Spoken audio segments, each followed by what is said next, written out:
سورہ 107 معون. کہا فویل للمصلین الذین هم عن صلاتهم ساہون.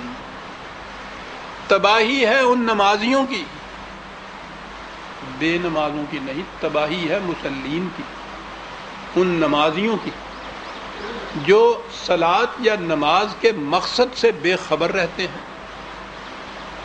ہم یراؤون، اور یہ جو حرکات و سکنات دکھائی دیتی ہیں وہ انہی کو نماز سمجھ لیتے ہیں. یہ کچھ کرتے ہیں، مطمئن ہو جاتے ہیں کہ فریضہ صلاۃ ادا ہو گیا، اور کرتے یہ ہیں وہ یمنعون الماعون، رزق کا وہ سرچشمہ جسے بہتی ندی کی طرح رواں رہنا چاہیے کہ ہر شخص اس میں سے فائدہ اٹھائے، اس پہ بند لگا کے بیٹھ جاتے ہیں کہ میرے لیے ہو، کسی اور کے لیے نہ ہو. فویل للمصلین، تباہی ہے ان مصلین کے لیے.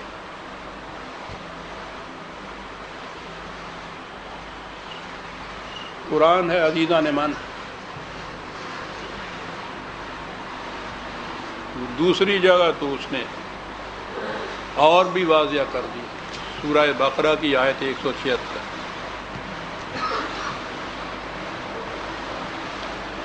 لیس البر ان تولوا وجوہکم قبل المشرق والمغرب.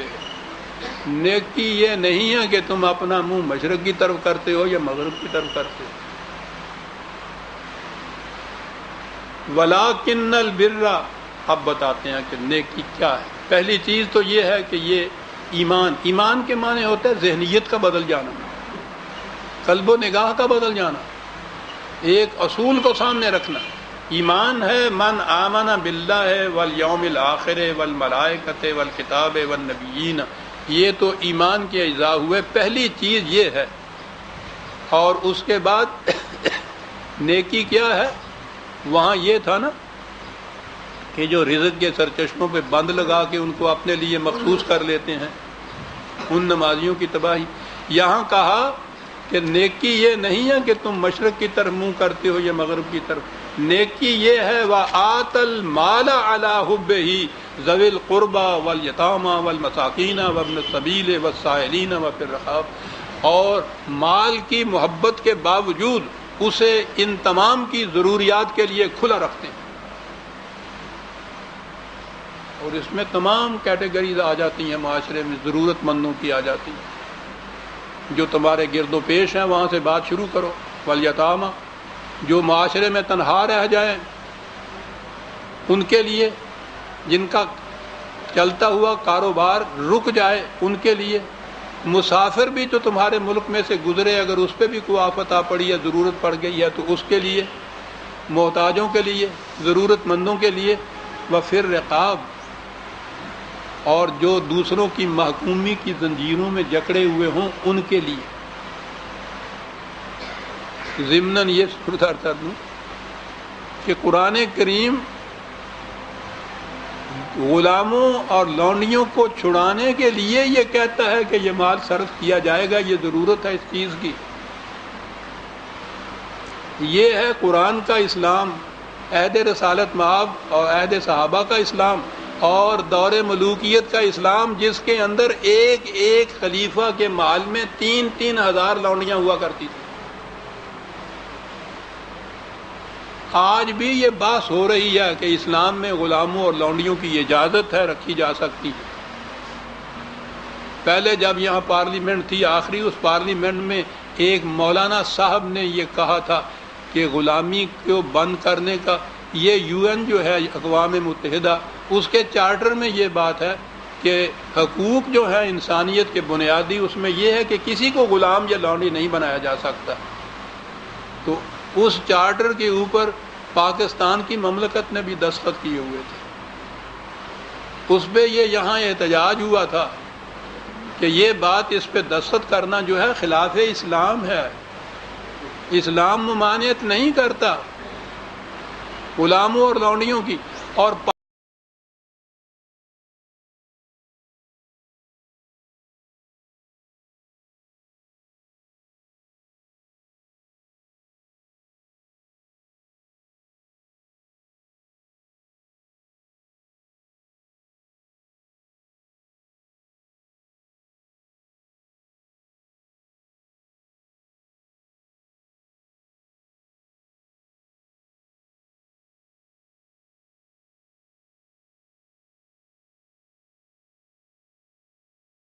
یہ مت دیکھو صرف کہ وہ نماز اور روزے کا پابند ہے، وہ بھی ضروری ہے، پھر میں عرض کر دوں وہ اس لیے ضروری ہے کہ وہ انسان کے کردار کو اس قدر جلا بخش دیتی ہیں یہ چیزیں جتنی بھی ہیں۔ اگر وہ یہ نہیں کرتی تو وہ صلاۃ ہے جس کے لیے کہا کہ تباہی ہے ان مسلین کے لیے، جس کے لیے کہا کہ لیس البر ان تقوموا کہ مشرق و مغرب کی طرف منہ کر لو اور سمجھ لو کہ ہم نے فریضہ صلاۃ ادا کر دیا۔ یہ نہیں ہے، تمہارے کردار میں، تمہاری سیرت میں اگر یہ تبدیلی پیدا نہیں ہوتی، معاشرہ سے اگر برائیاں اور بے حیائیاں ختم نہیں کی ہوتی تو صلاۃ نہیں ہے، وہ نماز نہیں ہے۔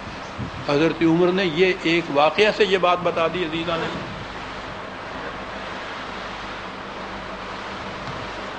بات عقائد تو بڑی شیریں ہے، اس میں بہت وقت بھی دیا جا سکتا ہے، لیکن وقت میری ڈسپوزل پہ بہرحال کم ہے۔ یہ میں اس لیے واقعات کی بجائے حضرت عمر کے کچھ اقوال پیش کرتا ہوں آپ کے سامنے، ان سے معلوم ہو جائے گا۔ انہیں یہ سمجھ لیجئے کہ وہ اسلامی مملکت کا جو کانسٹیٹیوشن ہوتا ہے اس کے بنیادی اصول ہیں جو آپ نے پیش کیے، عظیم اصول۔ معاف رکھیے، کہا کہ جب حاکم بگڑ جاتا ہے تو رعایا بھی بگڑ جاتی ہے۔ سب سے بدبخت حاکم وہ ہے جس کے سبب رعایا بگڑ جائے۔ فرمایا کہ اگر تم یہ جاننا چاہتے ہو کہ اللہ کے ہاں تمہارا کیا مقام ہے تو یہ دیکھو کہ خدا کی مخلوق تمہیں کیا سمجھتی ہے۔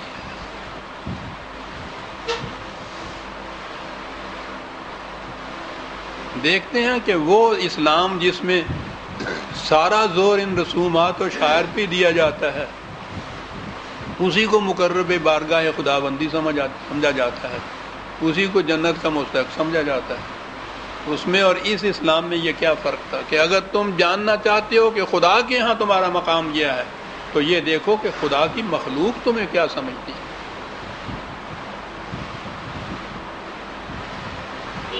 کہا کہ حکومت کے منصب کے لیے ایسا شخص سب سے زیادہ معزوم ہے کہ جب وہ اس منصب پر فائز نہ ہو تو قوم کا سردار نظر آئے، اور جب اس پر فائز ہو تو انہی میں کا ایک فرد معلوم۔ اللہ اکبر۔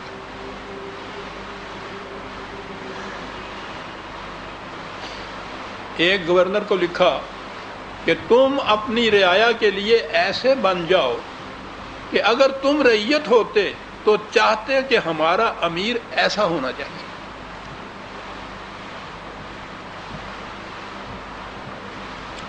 اور اس ایک اصول کو سوچیے، بہت غور سے اس کو سوچیے، دیکھیے گا، سنیے گا، بڑے گہرے تدبر کی ضرورت ہوگی۔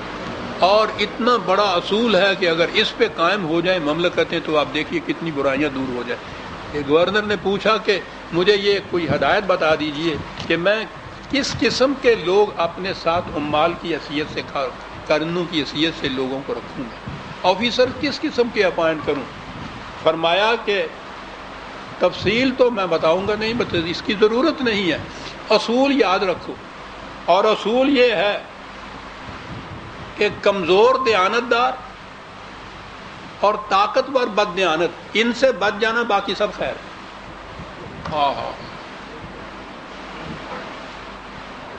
یعنی ہمارے ہاں صرف دیانتداری کی جائے گی کہ دیانتدار کو رکھوں۔